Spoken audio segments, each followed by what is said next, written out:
Quiet on the set. Here we go. 5, 4, 3, 2, 1.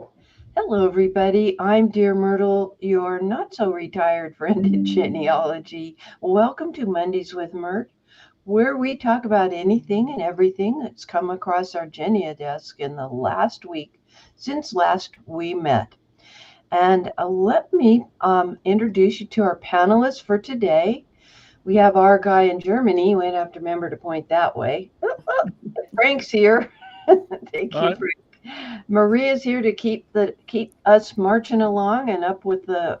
She's our timer. Frank's my co-host today. Jill is our guest presenter today. We're going to learn about how her brain works when it comes to current thinking. Randy is here. We're going to have a portion of the show. That's the Randy Seaver portion. Hillary's our gal in Wales. She has to leave early, so she gets to participate, but better yet, she gets to have a fun time with a family member today. And it's all about family. My cousin Dave is here. I don't know what that picture is. He'll probably tell us. And our newest panelist, Dan, is here. So we've got a full house, and it's all good. So, what are we talking about today? Well, we're going to be talking about, um, among other things, what to do with our research notes. And let me share um, the screen, and we'll have Jill on the panel. Everyone else can go into the wings, if you please. Oh, and by the way, let me also, before we actually I share the screen, let's see who's there on the YouTube side. Thank you to Sherry for holding down the fort there. John says, greetings from Shaker Heights. Slightly warmer, but not so bright. Yeah, it is coming up on wintertime here in the Northern Hemisphere, that's for sure. And thank you, Betty Lou. It does help me if you hit the like button for this video. It also helps if you subscribe, and that helps you and me um, because you can then hit the little bell on YouTube and set the notifications the way you would like. But when you subscribe, when you first sign into YouTube on Monday, you don't have to look for me. I'll be right there on the front page because you do subscribe. Okay, so Paula says it's a bit, she's in northern Florida this weekend, warming up over the week in the cold again next weekend. Yeah, the I remember when I moved to Manatee County, Florida, and we do have iguanas, and they get stunned by the cold. My first winter there, we had falling iguanas. Absolutely. It sounds crazy, but it's true. Light rain in San Mateo. Hi, Deneen. Let's see. There's Janet from Ontario holding up the Canadian contingent. Appreciate that. Yeah, we are. Sometimes I start a minute or two early. I just love hanging out with the panelists, and sometimes I forget to hit the record button. Okay. And snow in Snowdonia, but it's gone. Yeah. And my writing accountability partners here from Eastern Washington, overcast, and we've got rain. So hopefully that will mean good snowpack for the skiers in the mountains between us, Miriam. Betty Lou is, well, she's from Arkansas. All right. No snow for you in southwestern Ontario, Canada. Yes, we are going to be talking about AI tools. He took a peek. We use Google Sheet to keep track of topics that we have on our docket to discuss. And Paula is here. I like to say people's names. I need a little romper room thing to look through to do this. Okay, and I'm not going to pronounce Borrego Springs, California very well, but correct me. Maybe come up with a phonetic spelling for me somewhere in the in there. And Sherry, thank you so much. She has a little gear like a crescent wrench next to her name whenever she posts something on the YouTube side. That's because she's a moderator and keeps you guys in line over there. And what's it like for Frank? He says it's lovely and sunny today. And Ellen, we're so glad you're here. I hope you get to stay with us most of the time. We are, in fact, celebrating Thanksgiving this week. And I know it's cold in Minnesota, that's for sure. Chula Vista, we're not even talking about how warm it is down there. And hi, Julie. Looks like I have just about everybody mentioned, so that's pretty good. Thank you. Oh, I pronounced it correctly. It was like a miracle. That means the rest of the show is going to be wonderful. So let's you and I talk, Jill. Thank you for agreeing to be here. Let me share my screen and bring it up for a bit. Talk about why this is going on. I mean, why we are talking about this. It's a holdover from last week, isn't it? Right. We're talking about it because people were asking questions about how do you store your research notes when it's more than just a fact. And at that time, then I mentioned that I had developed a series of custom facts in my Roots Magic database that I keep on my laptop, and that it offered me the ability to be able to keep my research notes and thoughts, all the way from thoughts to conclusions for more difficult problems in my database. Yeah, and not hidden way down. It's right. actually in that ancestor profile. Or lost, or a random computer file that you file in some random location and you can never find again. I totally get that. I get that. That was my problem. Let's dive in then. I'm really excited to see this. Okay. I got a sneak peek in the green room, so take it away and talk to us a little bit. Okay, thanks. So when I started my genealogy, particularly when I got my software program, I really did want to do it right, but I didn't really know what right was. So I looked to the scientific method and I saw how it kind of correlated with the genealogical proof standard. So I felt pretty comfortable in my approach. Next slide. Okay. Yeah, I go through these pretty quick, Pat. Okay. So I thought I would just do a quick thing talking about different kinds of proofs that there are. The first one is proof statement, high quality evidence, closest to the event. An example would be a birth certificate documenting a birth or parents. Next slide. Okay. I'm going to zoom in a little bit here so we can see this. Okay. And let me interject here, folks. You don't have to have Roots Magic to do this. Right. Right. But I do recommend that you have your own genealogy program. It could be on your computer, or it could be something like Roots Finder that's up on the web. But it needs to be independent of Ancestry, MyHeritage, Find My Past, FamilySearch, where your best thinking is. Okay, back to you. I'll be quiet. No. So here's an example of a proof statement. It's a birth. I've got a next slide. I've got a source for this birth that documents that that he was born in 1917. So the next one of more complexity is a proof summary. This is a little more complex. You need to cut multiple pieces of evidence, and there may be a minor conflict, but it's easily resolved.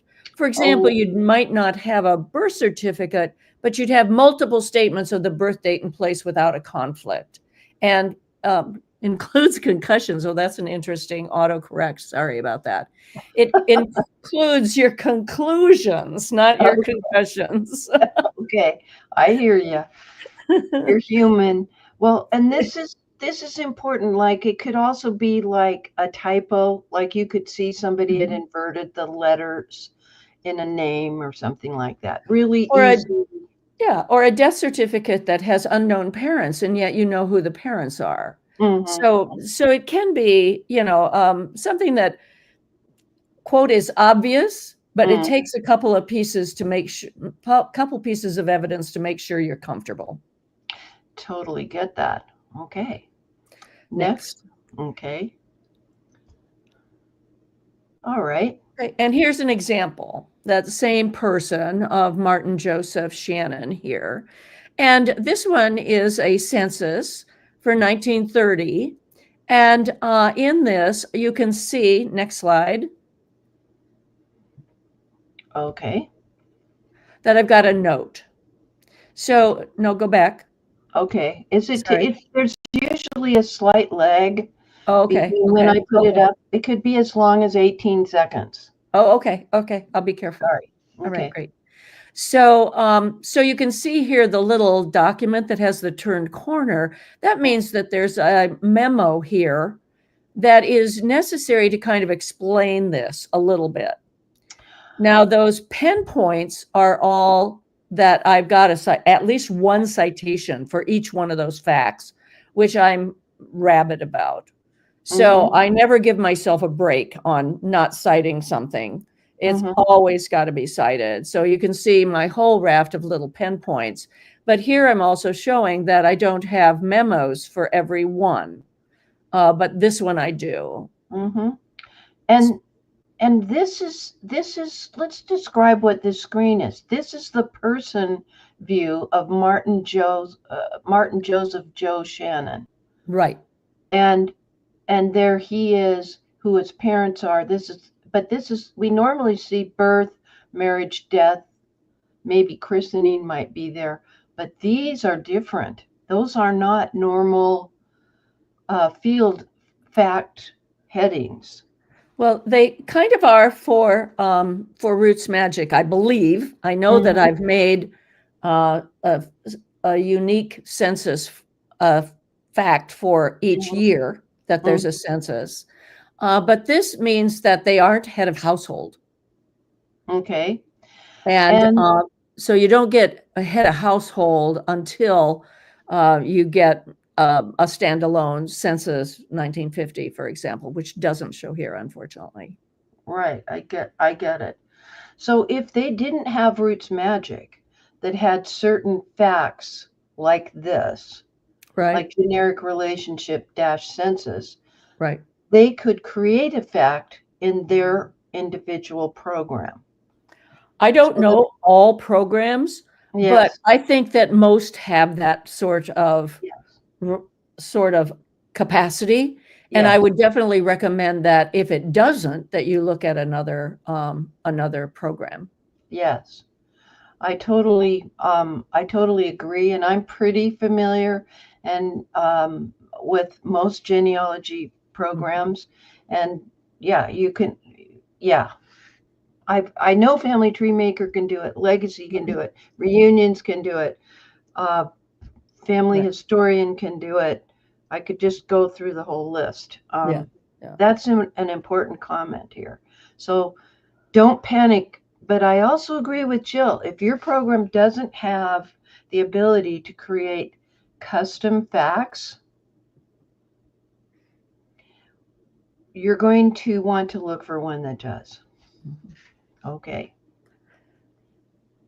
Ready for the next? Yeah, ready for the next slide. Yeah. Okay. Okay, it should be up there shortly. Yes, it is. Okay. So now the third type is the very most complex. It often uses what they call indirect evidence, which means you really don't have the smoking gun. You've got to put all the pieces together. And there could be major conflicts even. You could have one name in one place and they change their name in another place. Or you could have an immigrant and you want to know whether that person is the same person that shows up in Virginia. So so these get to be more complex, and oftentimes they're not easily resolved, and they might take multiple pages to resolve just to put out all your evidence and why you think X is true. Proof arguments are something that are more complex. You know, those are the ones we spend more time on, and it might take years to solve it. Right. And that is another reason for keeping your research information, your current thinking at this point, in your database at a high level, right there with birth, marriage, and death, because you're waiting until you can get an archivist to go to that place in Germany, or you're waiting till you take your next trip to New England to do the next part of the research. And you don't want to lose. And what Jill's teaching us is a very valuable way to keep that information front and center when we're getting to that ancestor. All right. Okay, next. Okay, ready for the next one? Oh, yes. I always write a citation. My attitude is, however, something is better than nothing.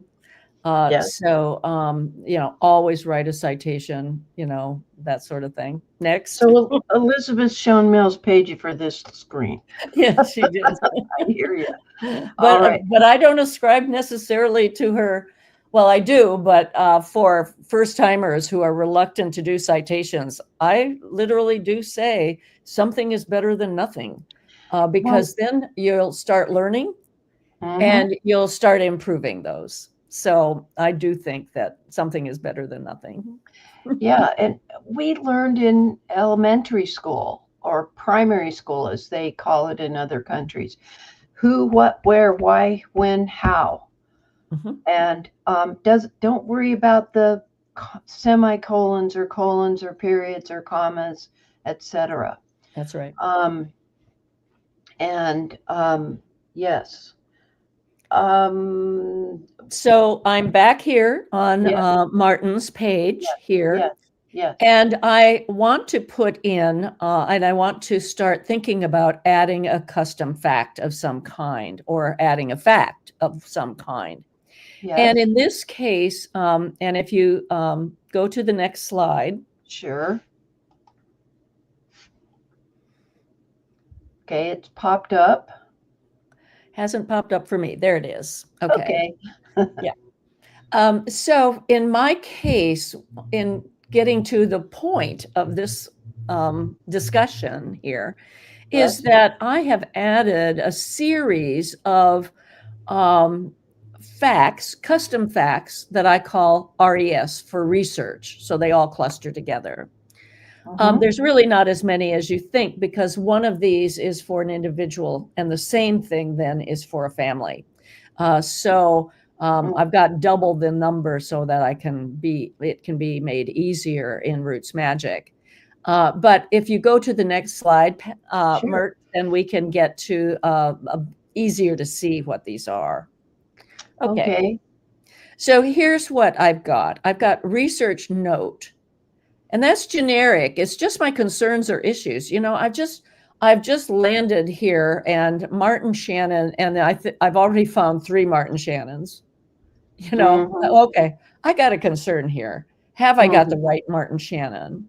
So I'll make just a note that says, it's Martin Shannon, but there may be more than one of him in this area, and I need to check it.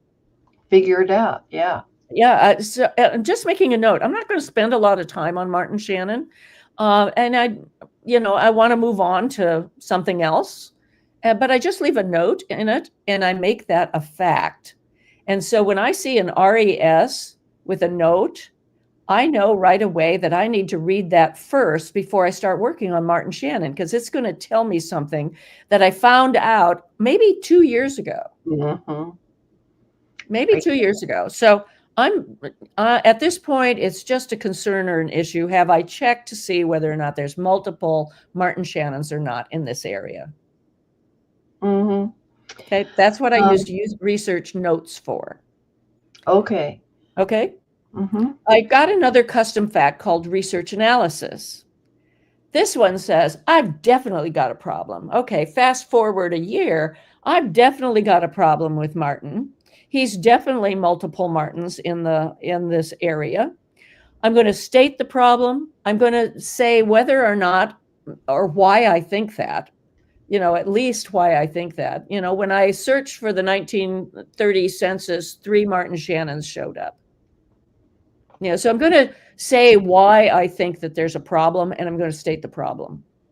But I've really got no solution, and I have no idea about what the answer is. You just know it's a problem, and you've alerted yourself to it. And I've alerted myself to it. Exactly. Exactly. And I call that analysis. I'm just starting to look at it. Now, this can be short, or I can start thinking about, okay, there's Martin Shannon number 1, Martin Shannon number 2, Martin Shannon number 3, and I start looking at each one of them.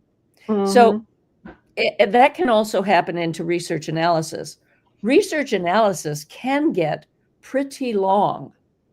It can be a long note that's in my computer, in my program. But I know that when I open up Martin Shannon again next week, that analysis will be there, and I'll be able to see what the problem is, and I'll be able to see how much I've done. Okay. It is quickly orienting you to the problem again, without you having to look 15 different places in the back of an envelope and something else to see. Or that yellow Post-it that fell behind the desk. Yes. Absolutely. Oh my gosh, yes. Okay. I'm glad to hear you had that happen to you too. Yes, I can relate. So when I get more settled, and mind you, I might just, I can change fact types, so I can change the fact title pretty easily in Roots Magic. So I get to a point of where I'm starting to close in on Martin Shannon, and I've now got a hypothesis. I might still have 3 or 4 options at this point, but each one has been thought out pretty thoroughly. So I feel pretty comfortable here that, I've got a hypothesis, but I'm not ready yet to say it's proven. Yeah, there's still some little thing that's bugging you. You maybe don't have it even. Or I might just have 2 guys instead of 5. Yeah. I may have dropped it down in terms of the numbers of options that I have, but all my thinking is in my note in my Roots Magic database. Yeah, and I should tell you, when I write notes to myself, they're not perfectly always complete sentences, subject, verb. It's like, and sometimes I will use the 3 dots afterwards to remind because I've got to go with Mr. Myrt to catch the next berry, whatever it is. Right. But I'm trying to get the hypothesis or the note in there as best I can. I can pretty it up later. I'm not, grammar police are not sitting on my shoulder. Very, very much short sentences may not have a subject at all. I do say that I have a citation entered to support these options, but usually what it is just a URL. Oh, okay. That's interesting. Yeah, okay. Okay. We're getting to the conclusion part. When I come to a conclusion, I've decided that this is the guy. I really want to keep all my thinking as to why I got to that guy. So I'll copy or just change the title of the fact and change it to conclusion. And I'll state what the conclusion is right there up at the top, but I'll also give all my thinking on it. So anybody else who comes in will be able to see what there is. Now, these are really great. I think these 4 steps are really terrific for almost any problem that you have. But this gets you, to me, to a point on those proof summaries. This is about how far I go. I'm not writing a report for a separate report for a proof summary. I'll put it just in my database, in my notes, and I'll outline my thinking, and I'll just have it all there. That's when I do kind of clean it up. I will make full sentences. I'll be more subject and verb, and I'll be much more exact with all my information at that point. I can't hear you, and we've lost full screen. Yes, I know. I changed it. It's still there. Okay. Don't worry. I'm sorry. The cat That's was having an argument, and I was, anyway. okay. This part of the conclusion, going back through all the notes and making them full sentences, is part of the revisiting every single point. And that's when Elizabeth Shown Mills is on one shoulder and Tom Jones is on the other. And I'm looking at each element to see, this is like the last point to decide, was that reasonable, or did I skip something because it was 5 pages back, essentially. Right. So it's a very necessary step, and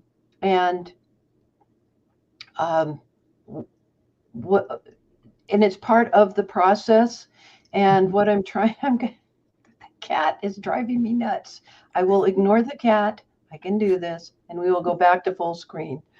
All right. We are getting some good comments, but yes, I would and some good questions as well. Yeah, good comments and questions, but we're going to do them toward the end, guys. Okay, yeah. All right. So then when it gets to be too big, it's too big for the notes. It is starting to look like a proof argument now. I mean, when it starts looking like a proof argument, I will stop there. I will move into Word or Pages. I'll work into my word processing system. I will take all my notes, just copy paste, and put those into a document, a word processing system, and I will start writing it up more like an article to me. I mean, Yvette Hoiting just did a legacy webinar on Dear Me, writing personal research reports. And I'm a firm believer in that.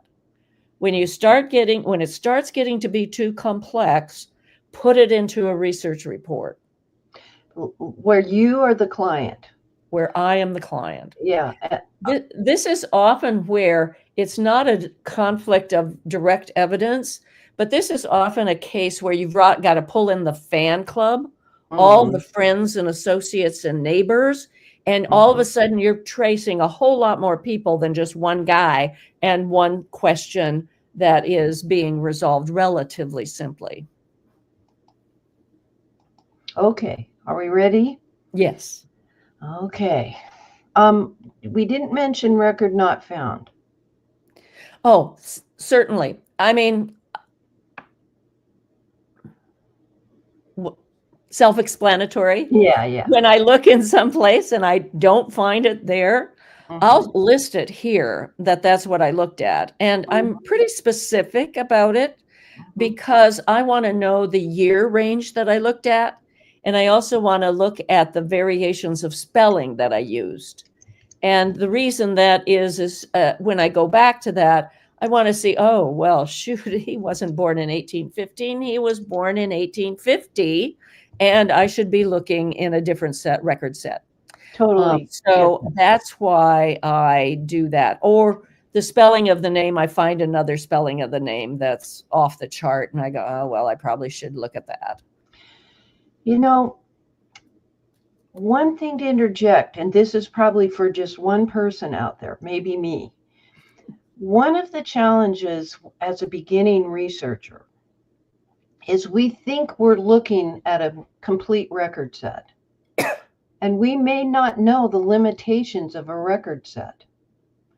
That it is not complete it may say that it covers this time period in the title, but in fact, it may not have things for the year it would naturally be for my ancestors. So that's one of the things that I include in my write-up as I'm going along, that I actually have to look at what is that digital record set? Is it growing? Is it incomplete? As far as I can tell. And the other dilemma, it's a good dilemma. The other Mhm. issue is that FamilySearch is loading so many new record sets on that you may not realize that new ones have come on. So when you come to this, when you start seeing that you've reached some sort of hypothesis, you haven't come to a decision yet, you've got a hypothesis, you might be checking back with FamilySearch to see if they've uploaded any new documents that might lend a light to your question. I get that. Okay. You ready for next? Yes. Okay. Oh, good. So somebody was asking, are you going to show us some examples? We can go So to the we are looking at one. And let me here go we to go. super full screen here. Okay. Okay. So in this case right here, you can see I've in blue on the left-hand side is research note. I had not done the 1950 census for him. And I looked in Lawrence, Essex County, Massachusetts for him. And I actually could not find him there. So I just made a quick research note. That's what's in the red box there. I put a date of 1950. I put a place of where I looked, and then I put a description. Under description, I took look for 1950 census. I haven't looked at. So I'm just making a note here to myself to do that. So in my note then, all my note says, and you can see that under fact items, is look for 1950 census, not found in Lawrence, but he died in Essex County. So why isn't he in, maybe he was in someplace other than Lawrence. Yeah, like that does happen. They live somewhere they're the last 20 years of their life, except for when they become very ill, and then they go stay with their daughter in a completely different state, and you're not expecting them to be there. Correct. Yeah. All and right. in this case, he was 33 years old at the time of the 1950 census. And so he could be working someplace else. This is true. We go where the work is. You go where the work is. So this is just a situation of where I just made it as a research note. And though I could have done it as a research record not found, I use that for more absolute. If I never found him in the 1950 census and I knew that he lived beyond it, then I'd have record not found. But in this case, it's just an incomplete search at this point in time. So what I've had to do, because I have a Grandma Myrtle of Dear Myrtle fame, and I can't find her anywhere in Washington State in 1950. And so instead of doing my note where I put a place up there, it just says Washington State. But under the notes for this research note, I say I've looked at the address. I mean, I give myself what I've done. I've looked at the National Archive site. I've looked at Ancestry's index. I've looked at my Heritage's index or FamilySearch. Then the next thing is I've only looked at King County. Then I looked at Pierce County, and so that I know where I left off in which of these several websites, because they each have different indexes, and their image quality can be different. Not so much on the 1950 as it was. Not so much on the 1950. No. Yeah. But yeah, I've had, copious notes when I couldn't read a particular entry at all, and actually had to have an expert at FamilySearch Library to assist me. It was right there. So I do consults with them every once in a while, not a lot, but every once in a while. And I love this feature of being able to pull up my database and show them how far I've actually looked, and then ask them to help me with looking. And having that in your notes makes it easy when you go, like, let's say it's your Swedish line. You can copy and paste that when you go to Facebook to pose the question, And then you can say, this is what I've done so far, because that's a very effective query, because people see that you have put a lot of time into it. You're not just asking for everything on Ole Olson on a silver platter. You've actually done a lot of the grunt work, but are up against it, and they will match the dedication that you showed, by trying to help. Oh, Um, absolutely. Yeah. you've seen ineffective queries where they're just, anything on Smith in Timbuktu. It's not it, guys. All right. Well, the Back other to thing is you can get a query about a person that you have in your database. They're in there. yeah. Weber. A Weber, and they come in, and all of a sudden they go, "What do you have about Peter Weber?" And so you go to Peter Weber. You haven't looked at Peter Weber in probably a year and a half, and you pull it up, and you can see that there's an issue here. Well, it'd be really good to talk to that person then about your issue to see what they have, and maybe they can answer your issue for you. Yeah, you're not having to reinvent the story or look for it somewhere, over. You don't know where that is. It's not in a paper file, though. It's That's right there, so you don't have to type it in again. Well, the other thing is you don't have to give them false information. You may give True. you may be thinking that that's I think this is the answer, so I'll put it down. But using this research note approach will actually alert you that there's a problem. You don't know what it is yet, but there's a problem. Mm-hmm. Yeah. Also, even things from 2 months ago, I will misremember which Right. website it was where I found the information. But if it's Yes. in the database in the way that you're telling us, by the way, guys, I'm putting a little blue star by every comment and question because there's a lot of good feedback on this. All right, so here we are in this sample. Shall we go to the next one? Please. Okay. Okay. So here So we are. you can see here basically that I've got my research note in here, and that the little memo, the little document shows up over on that right-hand side. And then I get my note, and my note is look for the 1950 census, not found in Lawrence. Died in Essex County, but perhaps not in Lawrence. You can see I don't worry about spelling. Nobody Yes, sees I this. hear you. We can read that. We relate. It's wonderful.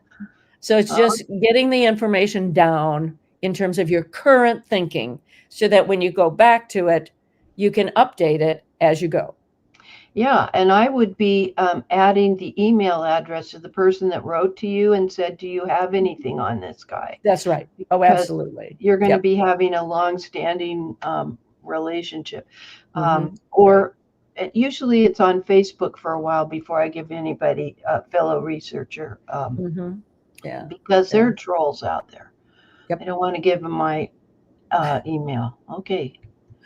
Next one. Oh, wow. Let's talk about this. So in Roots Magic, then I have the option to write a report.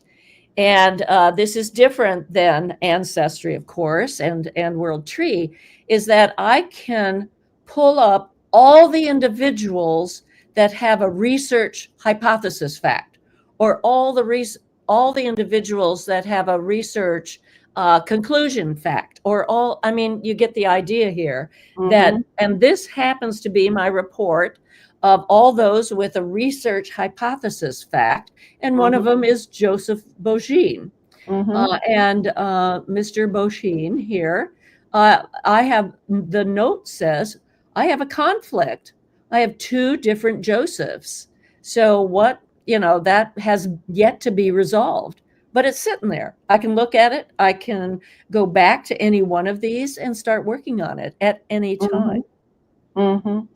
Now, this report can be kept as a digital. It can also be printed out, right, so that you can check them off or whatever. Right. So you know where you are in, if you have a long list like this. But yeah, there's something with this one, for instance, the christening witnesses, and that's Right. intriguing. Um, and you may only want to work on census records or christening records Right. because that's what you have access to for the next 30 days because you're doing a trial membership with some new website. Mhm. And Right. in fact, you can even focus on that. This is another reason why having your own genealogy database is so important because it's independent from Ancestry or FamilySearch's One World Tree. Um, and I'm not just saying those two, but you have this is just basic database capability to be able to pivot and have a report like this. I have to Um, admit, though, Myrt, I was even surprised how quick it was to do this report. I was actually stunned how quick it was to do this yeah, report. So yeah, they've done a lot of improvement on report writing, and so this one was a delight. yes. All right. Okay, Next. next. Mhm. Okay. So now we are on Joseph because that was the guy Okay. you were talking about Yep. where there Now might we're be looking two. at this Joseph, and we can see here the hypothesis. This one is analysis here. Mhm. Conflict may have two different Josephs. And so far, that's all I've got written. I might have a Mhm. lot later, but right now, that's all I've got. Okay, and so this is an example of where she's abbreviated CW, and I'm assuming it's the Civil War of the United States. Correct. And Correct. so by the time you got to the end of all this and you were writing this up, you would have put U.S. Civil War parentheses Right. U.S. Right. But this was your quick abbreviation Mhm. that I happen to relate to because I also have ancestors that Mhm. served during that time period. So you've got some interesting things where you're telling him yourself again about his application. When Joseph made the application for his pension, he was in New York. Right. And we have found where they end up being in other states later. Right. I have one guy that was in 3 different states. Half of his file, I thought when they pulled it, oh, great, I have a lot of stuff. Well, basically, it was that he moved and they had to get him to a Right. different, because it was the post office that received the monies for these fellows. So, yeah, And I just okay. kind of keep myself posted. If I was doing a DNA study and that sort of thing, I might put in my notes here who I had contacted Mm-hmm. and the dates that I contacted them. In Mm-hmm. this case, it says a Civil War pension file has been ordered. Now, I'll admit here, in full disclosure to everyone, that I have received that Civil War pension file and I should have removed this statement. That it has arrived, you could put. Yeah, Yep, but yep, that lets you know that's where you need to be. right, right. Next thing to do. Okay. Yes. All right. Okay. Should we Next go to the slide. next one? Yeah, yeah. Okay, it takes a minute for it to come in. Oh, that's the end. Oh, All yeah, right. yeah. Um, That's all. excellent. Shall Thanks. we entertain the comments and questions? They're You copious. bet. All right. Let me go clear back up here. Um, Yep. okay, so Frank starts out with, and for your own safety, make backups. Mhm, Oh, yeah. Always make sure mhm. that the backup is separate from this hard drive so that if this hard drive is Right. compromised, you've got it somewhere else. Now, that's, and I recommend if you're like Cousin Russ, he did the 9 ways to Sunday, he would have it on an external hard drive and up in the cloud Mhm. using Backblaze. Randy said, oh, he always finds spelling errors when we present something for the first time. We So can, it makes you approachable because you're talking about stuff that um, is, it's good methodology and beginners are we want them to avoid the quick click genealogy. Oh, here's the same guy's name, same locality. It's got to be the parent, because first sons are named after their dad. Not always true, but anyway, yeah. Let's see. So we have a comment from Frank. Do you only keep media of an event when it cites the person directly? I noticed you didn't have one attached to your example, as it was just a witness or general information. Well, true confession, Frank, I am probably the worst in linking my digital media to my sources. I figure that with a complete citation, most people can find what they're looking for. So that's how I give myself a pass, but that doesn't necessarily mean I should. So I'm just saying that most cases, I don't have media attached unless it's unique media. A photograph of an individual, for example, would be a unique piece that would be for that person. But a census, even my birth certificates and that sort of thing, I've got another method for that, which I'm not talking about today, for keeping all of my things that I've requested in the mail and gotten and don't have digitally, or I've never done them digitally. So that's what I do. Okay. Randy says, oh, yes, it's right up there. Mastering Genealogical Proof by Thomas W. Jones discusses most of these. How about that we make that our giveaway today? Somebody go to YouTube and find that book, not YouTube, Amazon. And I will have my remote offices at Amazon, send this to someone. We have done study groups using this, quite a few, several study groups on that book. And he was, his chapter on writing the proof statement, proof summary, and proof argument really resonated with me. And I had taken classes from Elizabeth and understood that there were different complexities of proofs, so to speak. But he turned the light bulb on for me on that. She does it really for citations, but they're both excellent. So, but all right. So remind me, Maria, to give away. I consider this a masterwork. Very good. Okay. So be sure and put the hashtag Mondays with Myrt, all the letters shoved together. That's what hashtags are. Let's see. Oh, yes. Betty Lou is saying, yeah, that's good. Like waiting for that Civil War pension file to become available to you. Yeah, I get that. Hillary, if you don't write any citation, you can end up doing the same research twice. Yep, I agree. See, the panelists know they're right on task with you. Frank says, I would also suggest to Hillary that I find looking at things twice is not a bad thing. And here's my reasons. Yeah. Looking at it twice, you may have learned more. You may now spot that little check mark over on that right-hand side that tells you something that you didn't even know about before. Yeah. So I was given the adage of never look at a thing, at an evidence twice, because you should be extracting everything from it. But the reality is that sometimes you can't interpret it until later. And I give myself a pass.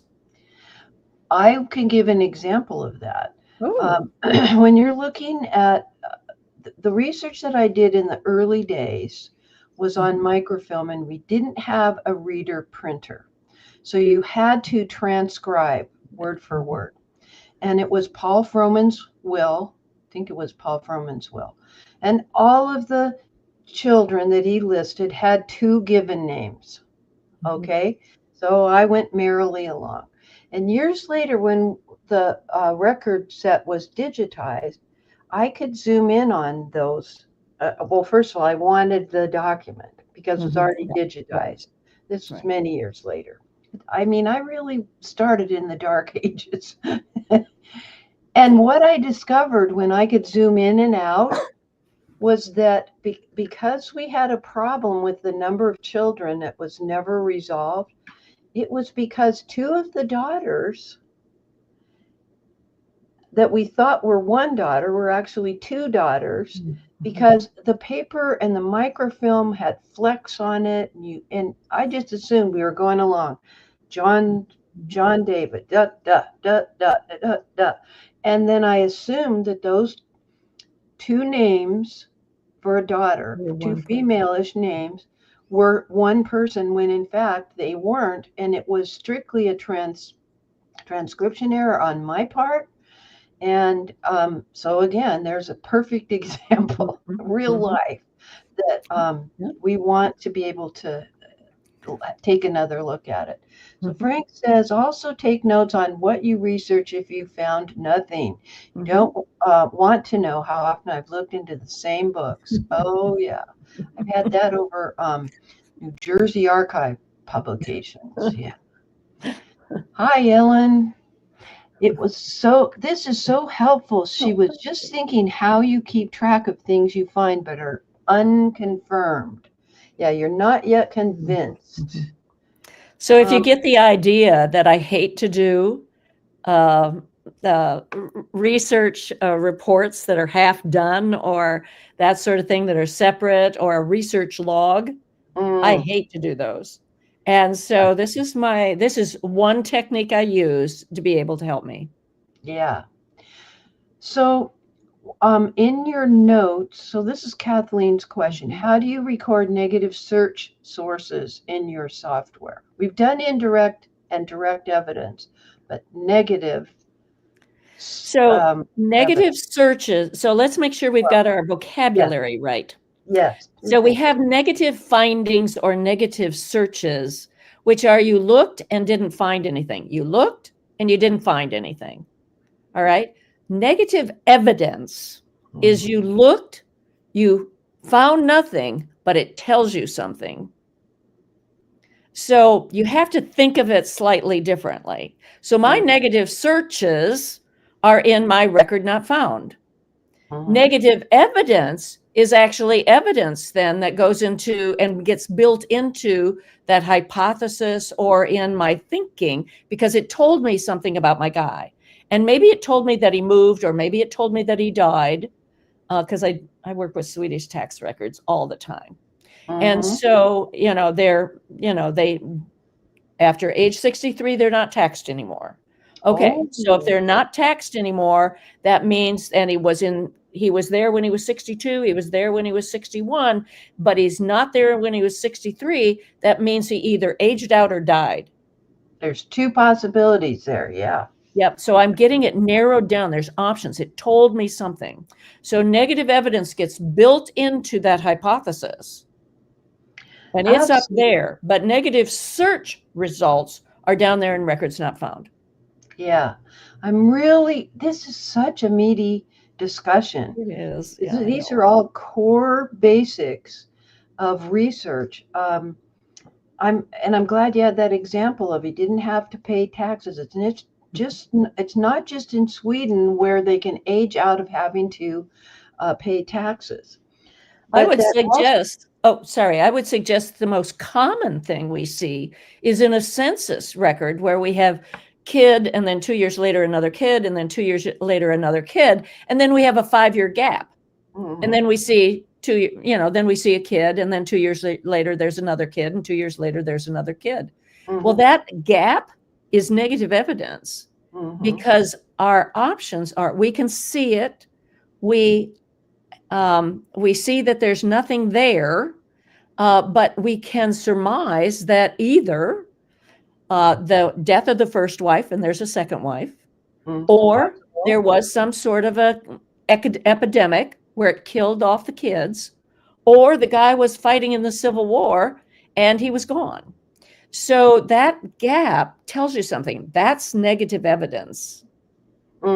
We just don't quite yet know what it's actually telling us. There's, in that case, 3 possibilities. I love this discussion.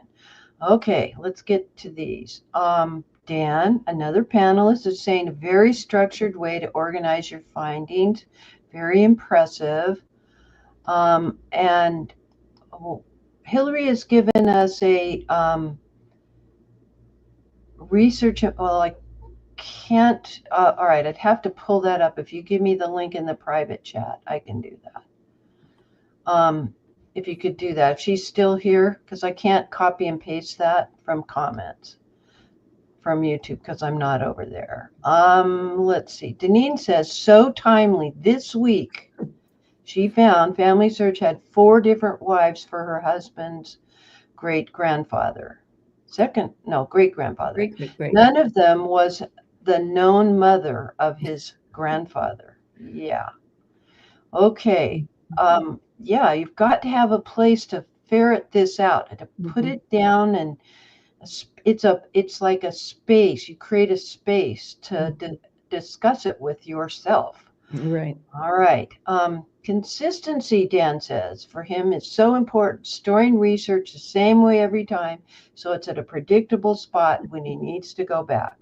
Right. Absolutely. You've got whatever your system is for giving yourself your research reports.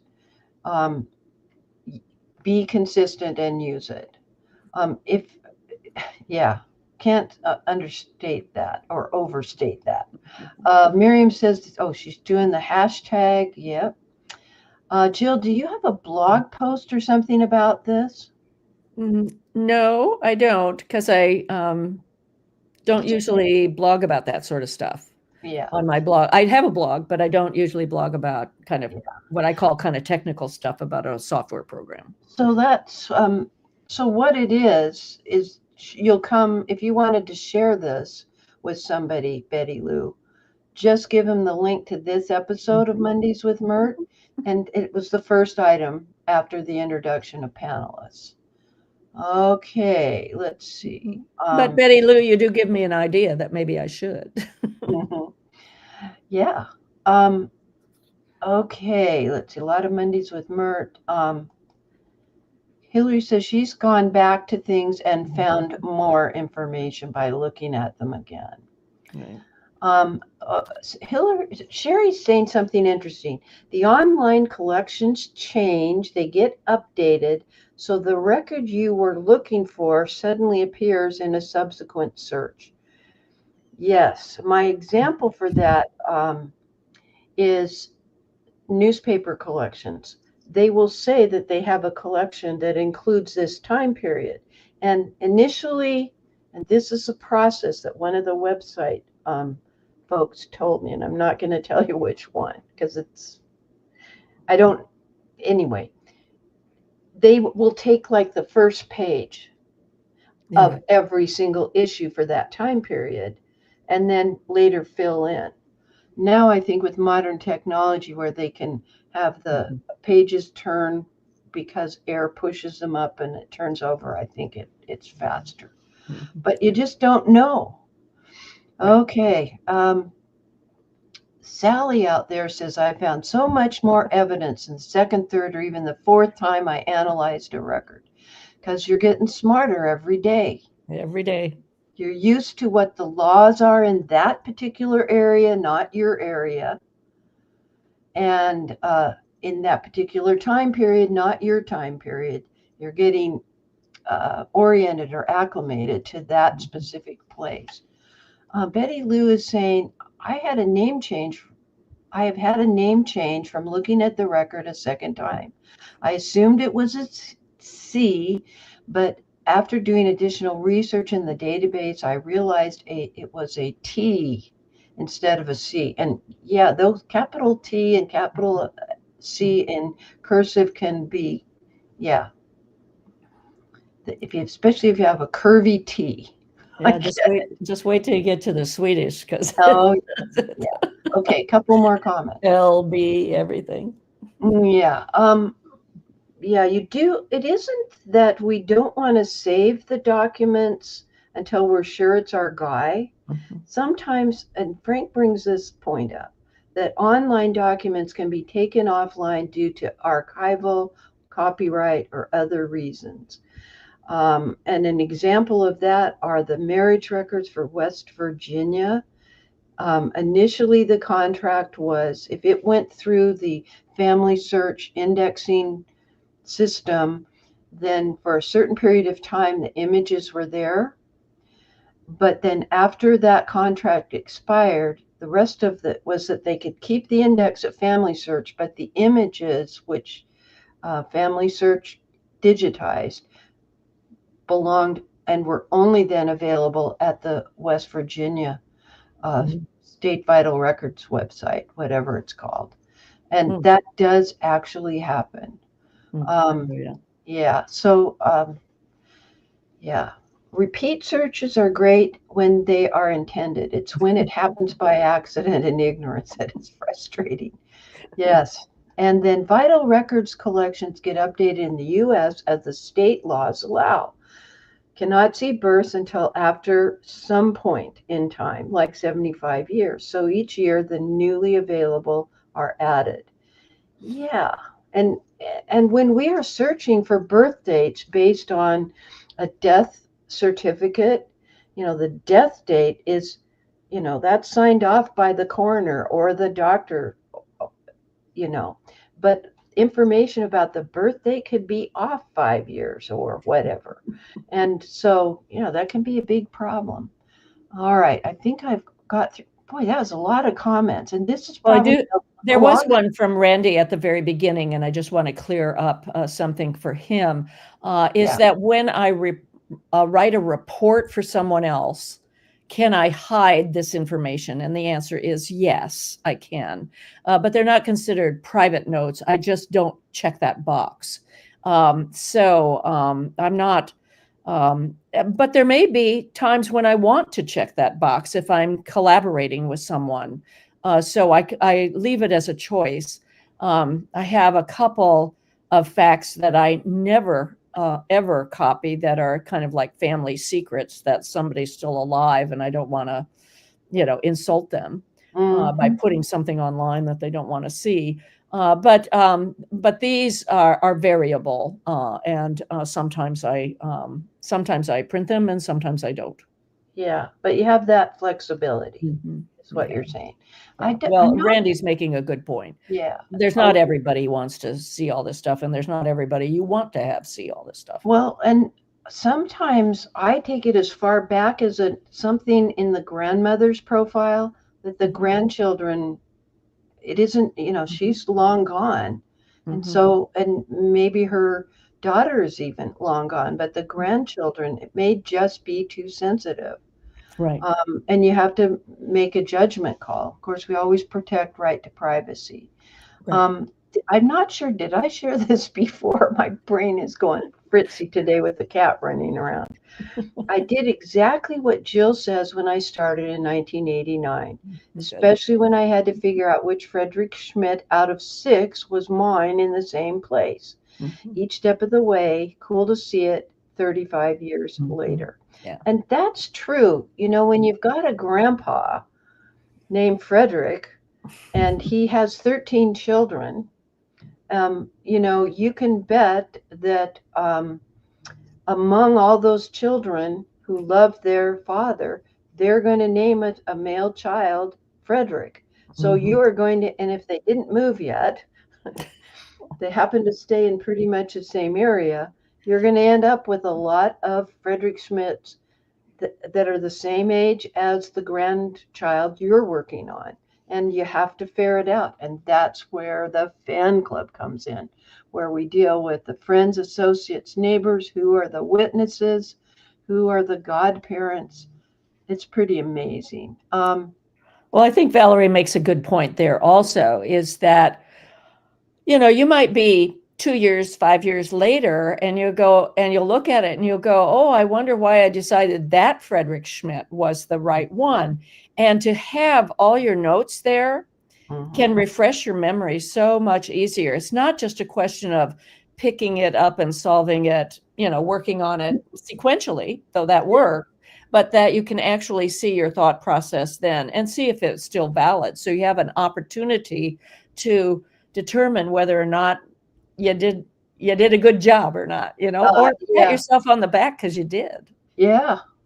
Well, and be patient with ourselves. We did the best we could then, and Right. when we know more, we do better. Right. I see Cindy Ingalls of Cindy's List saying that a lot. When we know more, we do better. Boy, it's taken up practically the whole show, but it has been necessary because each point is a vital point. Hillary says she looks at the birthplaces of children if I can't find a parent during the time they were having children. Sometimes they are somewhere unexpected. But we have to look at everything, even if it's 150 years each side of the event. Thank you, Jill, very much. I appreciate you. Well, thank Let's you. switch. Likewise. Let's switch gears now and pull Randy up, and we're going to talk about um, what Google Notebook. Everybody's talking to me about that. Um, I was in a different setting, and let me get ready to share my screen, and that subject came up. So Randy, what's up? I'm going to share my screen. There we go. There we go. And talk to me about what you've been doing with Google Notebook's AI feature. This was announced a month and a half ago now, Mm-hmm. and Steve Little broached it on Facebook, and so I immediately I watched the Facebook page for AI and genealogy all the time. Mm-hmm. I said, "Can this help me? Can this do something that nothing else can do?" And the answer is yes.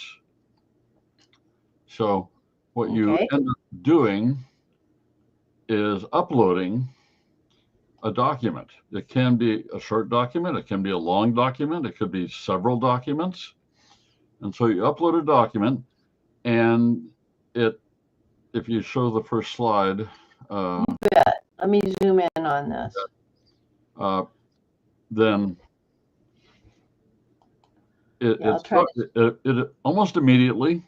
I mean, this is magic. It takes 10 seconds to do some of these things. It gives you a short summary at the top there in blue. It gives you the transcript of what you put in. For me, this was probably a 2,000 word document. I made it a PDF out of a blog post, and then there are these. The highlighted in blue there is a summary of her life. Mm-hmm. Okay, and that's what's printed on the right. And so you can click the other 4 things there and get more information. Okay. So let me try to. I can't zoom in anymore because when I do, I'm at 200%. Yeah, I'm sorry. No, You it's can go to my okay. blog post, and let me put the blog post in the chat. Yeah. If we let them, let them look at that. Yeah.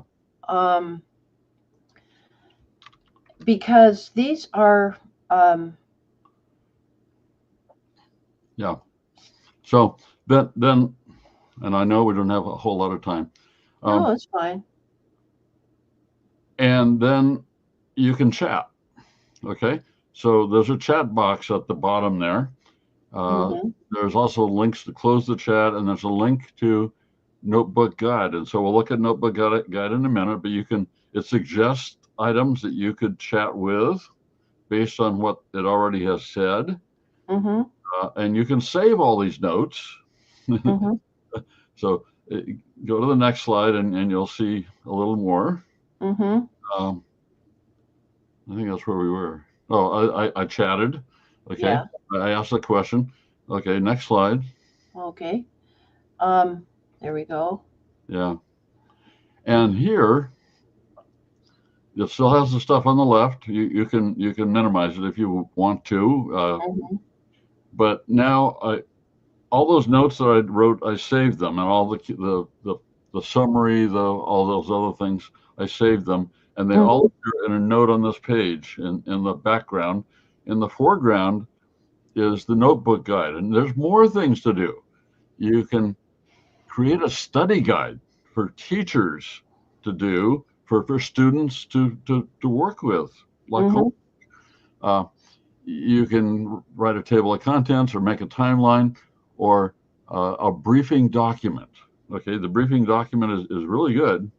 And then over on the right is the audio overview, which creates a podcast of two people analyzing the document and the content. And so these started out being 10 minutes. I have one that's 27 minutes now Oh for my. my ancestors. And it's two people, and they're funny, and they're very articulate, unlike me, and consequently, uh, and you can get into it. You know, it's fun. I've posted a couple of those on Facebook just as audio files, and you can save all those things. So, The thing that I like about it are these suggested questions, like what are the significant life events and challenges that Betty faced during her life? That's thinking of putting her into historical context for where she lives and at the time period. How did Betty's artistic talents and interests shape her personal and professional journey? You may have an opinion there. And then what are the key relationships that influence Betty's life? Um, when people are first doing research, that I think they're name collectors. Names and dates and places are what they think of. They're not thinking the historical context or doing what Dr. Shelley reminds us to do all the time. Put these events in a timeline and then superimpose with that timeline the history of that area, whether your software can produce that for you or your own research about, they had a flood, they had an epidemic, they had this, they had that occurred. That timeline, that flexibility, again, we're starting with your document that was summarized up in the blue, talks about census records and San Diego history, and all of this work that you did is springboarded into these other possibilities for presenting the information and making people think beyond birth, marriage, and death. So this is like a psychologist sometimes. Yeah. Okay. It analyzes. Mm-hmm. It translates maybe what an engineer wrote into something that a social historian might think about. Yeah. There's one more thing here, and it's up at the very top right. It's called share. You can share this with people, with your kids, with your grandkids, with your siblings, with your friends, whatever. So this is marvelous. This is from Google. Mm-hmm. I think it will only get better. Mm-hmm. So there's one more slide, I guess, and maybe let's go look. Let's look at that. Okay. And I don't see a whole lot different. Okay, it'll come up in a minute. We've got all kinds of saved notes. All the saved notes, they're in the background. They're all there. I've done my ancestors back through my great grandparents now. I'm not going to do many more because I can't give it enough information to really do the analysis bit, Mm-hmm. But I've done, how many is that? 15. I've done 15, including myself. I've done myself. I have a 20-page autobiography, and I had it analyze that and make a podcast. It could handle that many pages. And you're uploading this in PDF? Yeah. Okay. Yeah. I just make a PDF of my blog post from the biographies, and it does it. So this is marvelous. I enjoy the insights that it gives me because I don't have them. I don't think that way. I'm an engineer. Yeah. I want facts. But this opens up this and that's why I'm doing poems and songs too for my ancestors, just because uh, my buddy AI on my right there Yes. uh, is always looking over my shoulder now. How can I use this tool to enhance my information about an ancestor or even myself? I've asked ChatGPT, okay, what have you learned about me from all the interactions I've had with you, Chat? And it told me. I haven't shared that yet, but That could be either really good or really bad. No, in your case, excellent. yeah. I am so happy that you're deep diving into all this, because, like you say, our brains work differently. I'm all for the story, Mhm. and the artifact, and telling the story around that artifact that I've inherited, that teacup, the frame my dad made in shop in middle school or whatever they call it. Well, he just had primary and then high school is how it was for him in Seattle. And I have I have a challenge, and I love finding documents that show me possibilities of family relationships. But I really like the story of what was their life like.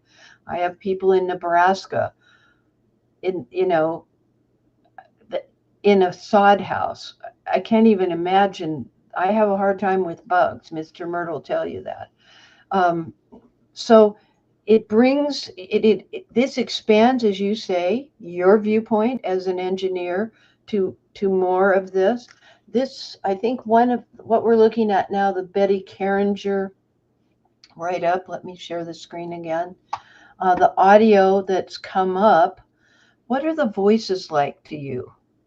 What do they are they sounding? Is it? Can you select? I don't know the answer because I haven't done this. Can you select No, you, male, you female really voices? can. It's semi-random. They're Yeah, looking for interesting things. yeah, Uh, they interact with each other. yeah, Uh, they base it on what was written. You know, it's all based on the input from the sources. Uh, so and it's random and it doesn't hit every highlight. It doesn't read the whole thing. It's it's like an NPR interview basically or conversation. Have you got one on this that I can click to listen to on your blog post? Or would I have? Yeah, here it No, is. I put it on Facebook. Well, there is. Here's a link for an audio overview of your mother. Should we try that? On my blog post. Oh, Uh huh. Uh I huh. don't remember. Okay. It's right here on your Betty Carringer, but it's on your mother's. So I think I can share this audio. It may come in double for you. Let's see. Let me know. Yeah. Okay. There. Yeah. Okay, it's taking a minute. Okay, let me know right away in comments if you have sound, guys. And let me adjust this. I think it'll work. Hey there. Ready for another deep dive? Absolutely. Always love a good deep dive. Well, get this. A listener sent in some incredible documents about their relative, Betty Carringer Seaver. Oh, wow. What kind of documents? We're talking census records, school records, even her wedding announcement. It's amazing. You're kidding. That's a goldmine of information. Right. We get to unlock a whole life story just waiting to be discovered. And it all starts in early 1900s, San Diego, a time when the city was transforming. I can only imagine. San Diego back then was a whole different world. I know. The documents actually include these vivid descriptions of Betty's childhood neighborhood, Brooklyn Heights. Picture this. Streetcars rumbling down 30th Street, a Piggly Wiggly market right around the corner, even mentions kids playing near a canyon that would later become, get this, the Balboa Park golf course. Wow. That's a Okay, that's incredible. Isn't that wonderful? Yeah. Yeah. So, It has to have the information though. You have to have enough content in the source to have them find it and make it interesting, you know? all right, I have an assignment for Dan. Okay, Dan, I'm pulling you up here. I want you to take that a blog post that you did of your homeboy, the homeboy. Listen to me, and submit that to Notebook, and then let's hear how it sounds, how they deal with it in the audio. Would you do that? And Yeah, I then have already done that. Yeah, you have. I just left a comment in the chat. What I've done is I've prepared some of these audio overviews with NotebookLM, and I've sent them to some family members who are less interested in genealogy than myself. And I think it's a really compelling way to share a family history document with somebody that is more used to listening to stuff in that format. Mm-hmm. Wow. I am amazed. That's incredible. Very exciting to see that. All right. Well, let's do our giveaway. And this is what I'm giving away. This has been a very meaty discussion today. All right, let me pull it up and I will share my screen. This is the book Mastering Genealogical Proof. It's published by the National Genealogical Society here in the United States. It is a workbook in that each chapter has questions at the end, and the answers are all at the back of the book. When we did our study group, we challenged our panelists to take one principle from a chapter and expand on the concept, how it has influenced their research or will influence their research in the future. And so this can be used a number of different ways. The reason we didn't use the specific research questions at the end of each chapter is that we were dealing with copyright, and we had permission, and Dr. Jones actually thanked me for doing the study groups when he signed my copy of Mastering Genealogical Proof, which to me was an honor that he felt that way. This is how useful this book will be to your research.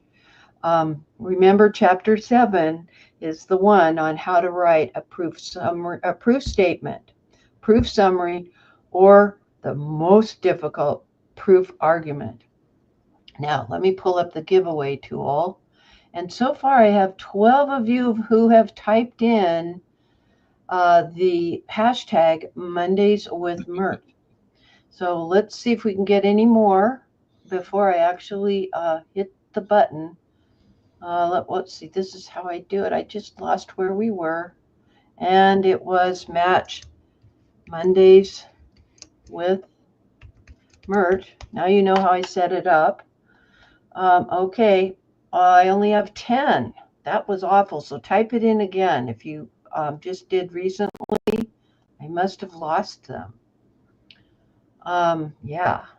So Valerie's saying the Mastering Genealogical Proof, that's what we call it, the MGP study group, is excellent. And yes, we learned so much together, didn't we, Valerie? Yeah, I need to start putting more things up on the YouTube on Dear Myrtle's archive. I was concentrating on British and Irish military and a few other things. Okay, any more? Okay. There we go, Janet. I see yours is there, but it hasn't updated on this side. If you already have this, it's also possible to just have a gift card. So what we're looking at is the paperback version or the Kindle version. I hope you pick Kindle. It's less money, but it's okay. I will do either, whatever works. And if you're outside of the United States, I'd have to give you the equivalent. Okay, so I have 11 entries. Quilter there. I see I have a quilter. That's cool. And Linda's here. And let's see what else. Frank says he's surprised how good the presenter sounded on your radio broadcast thing. The audio file. These guys will take over a job if our job if they start doing videos. You bet. All right, I'm going to spin the dial and we will see who wins. I'm wondering why it's not updating. Because more people have typed it in. There we go. It's starting to come in. Monique and Deb. All right, so here we go. Let's see who gets it. Let me turn that off. 1 second. All right. Let's see who wins.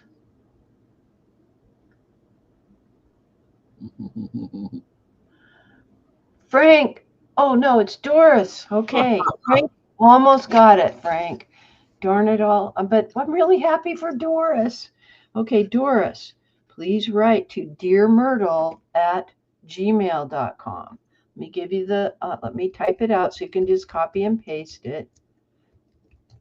And tell me if you would like the Kindle version. Just a second, I got a pop up right there. There we go. And I'm really excited that you won, Doris Lanier. Yeah, let me know if you're outside of the United States. Let me know where you are. If you want the paperback version, I'm happy to send it to you. But I'll need your address, city, state, zip. Do not put it in the comments. Send it in an email to me, and we'll be taking care of that. I'm so excited. This is a great book to have. In fact, I have 2 copies because I underlined so much in the first one that I had to get another copy for him to sign. Okay, let's see what we've got. Well, first of all, I want to bring everybody back up on the stage. Thank you to all of our panelists for being here today. I pulled your comments up, and as opposed to you, it's the way the show went today. And Jill, thank you. We covered all the basics of, what the research process is. And it's an ongoing process. It isn't a Sunday afternoon and you've solved it. It can sometimes take years, and it takes going back over things. And Randy, thank you for sharing that video. I'm glad you happen to have one on your website there so that I could play it and that I had the right settings so you all could hear it. Valerie says, awesome, but there's really nothing left to say, folks. But I'm Dear Myrtle, your friend, sort of not so retired friend in genealogy. Happy family tree climbing, everybody. That's a wrap.